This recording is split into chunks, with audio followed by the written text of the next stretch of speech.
সমস্যা কর না ফেজ লইতা না টেনশন করি না। আসসালামু আলাইকুম। ওয়ালাইকুম আসলে সালাম। আসলে ভাইয়া হয়েছে কি, আমার ওয়াইফ আমার সাথে ঝগড়া করে ওর বাবার বাড়িতে চলে গেছে। এখন ওইখান থেকে আসতে চাইতেছে না। ওর মা বাবার কথা শুনে ও আমার সাথে আর সংসার করবে না বলতেছে। মানে ওনাদের কথা শুনে আমার সাথে ঝগড়া করে সব সময়। এখন বলতেছে আমার কাছে আসবে না, তাই আপনার কাছে এসেছি। আইছেন কোন জায়গাটায়? এসেছি আমি নোয়াখালী? নোয়াখালী থেকে। কোন থানা? সুজারাম থানা কেন? সদর চীনা থানা কেন? সদর। বুঝতে পারছি। গেছে বছরে গেছে যে কতদিন হয়েছে? গেছে যে বছর খানেক হবে। তো অনেক দিন হয়েছে। আগে কোনো জায়গা থেকে কাজ করাইছিলেন না? না, আগে কোথাও থেকে কাজ করে নাই। আমি একবারে? অপেক্ষায় ছিলাম যে ও আসবে আসবে, কিন্তু আসতেছে না। তাই অবশেষে এখন বন্ধু একটাকে বলছি, বন্ধু আপনার কাছে নিয়ে আসছে।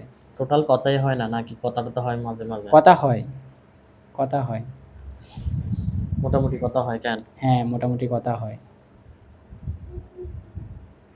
বুঝতে পারছি।